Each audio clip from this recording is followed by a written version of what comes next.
Well, tonight, an I-Team story you will only see on 11 News. A Baltimore couple whose love was literally against the law when they met and had a child back in the 50s. Well, more than 5 decades later, they want something from the state. 11 News I-Team reporter Barry Sims explains. Oh my God. Shirley Howard Billy returns to the place that held her captive more than 5 decades ago. She was indicted and arrested. Her crime? Getting pregnant by a black man. Oh yeah, I cried all night.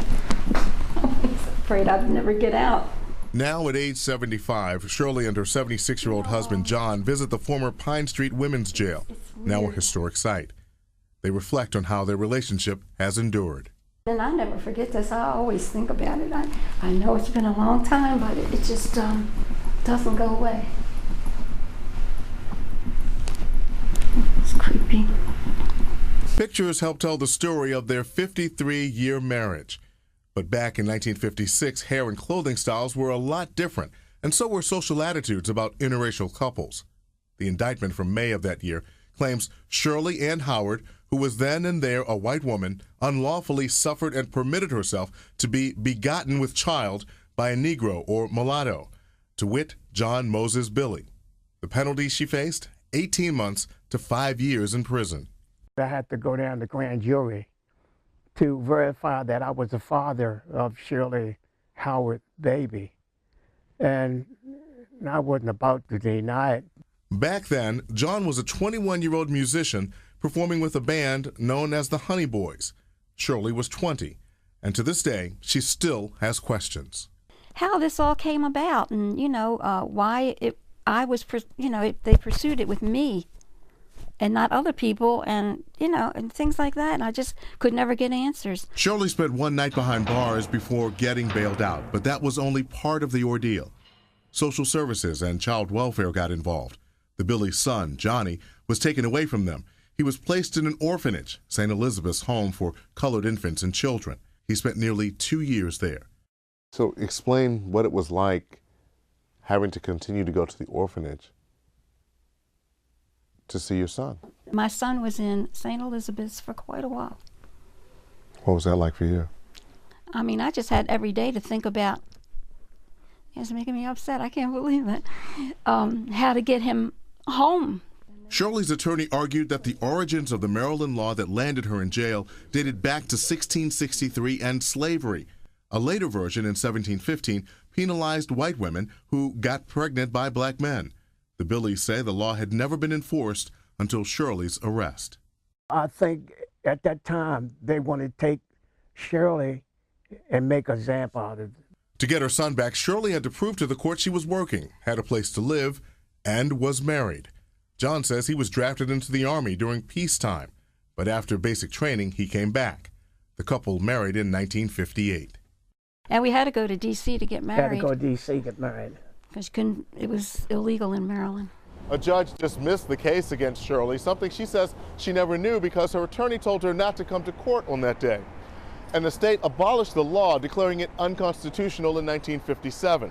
But the impact of all of this estranged Shirley from her family for more than 20 years.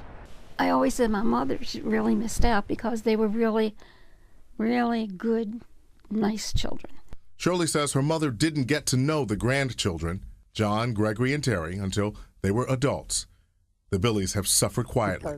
Now, they are only seeking one thing. My position in finding apology she should have gotten some time from the state of Maryland and from the city of Baltimore. John wants it for me. It's a thorn in his side. He wants it for me. And if he gets it, that's fine. John sent this letter to Governor Martin O'Malley back in November. My wife was arrested and put in jail because she broke the 275-year-old law in Maryland. The law has since been taken off the books, but the damage has already been done. I feel the state of Maryland and the city of Baltimore owes my wife an apology. The Billies are still waiting for a response, something to prove the state of Maryland regrets the humiliation of the past. I want closure for you. For the 11 News I-Team, I'm Barry Sims. Well, as you heard again, John Billy would also like the city of Baltimore to apologize to his wife, although he has not yet made a formal request. And now an I-Team follow-up. The governor's office is responding to the injustice suffered by an interracial couple back in the 1950s here in Maryland.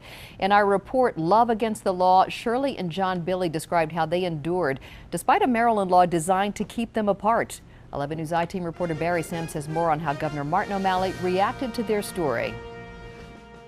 It's like a relief that somebody acknowledges that it wasn't a crime. Relief and validation.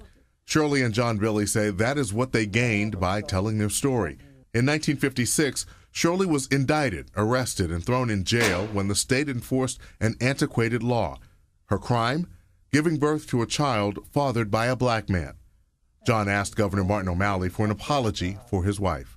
It was so important because of the feelings I had for my wife, in which I knew she was carrying the weight all these years. It was not a criminal offense. It was not something that you need to be indicted for, go to jail for, all that. You know, it was just a waste of time and money and just everything. And heartache and stress. Social services and child welfare got involved. The Billy's son, Johnny, was sent to an orphanage for 2 years. After their story aired, the I-Team received an email from an O'Malley spokesperson.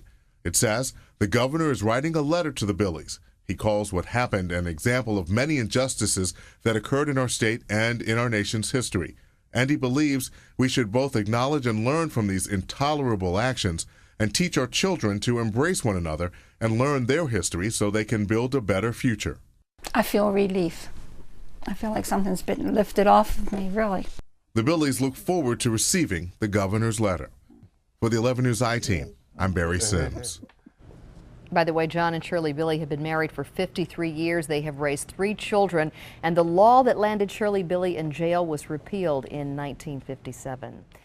And a local order of nuns was touched by a story they saw here on 11 News earlier this week. It was about an interracial couple whose relationship endured great hardship back in the 1950s, including their son being placed in an orphanage for 2 years.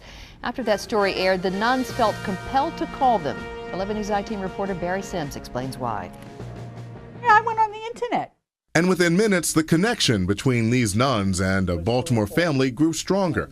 Shirley and John Billy say they were surprised to hear from the Sisters of St. Francis of Assisi. And some of the sisters were very moved by it.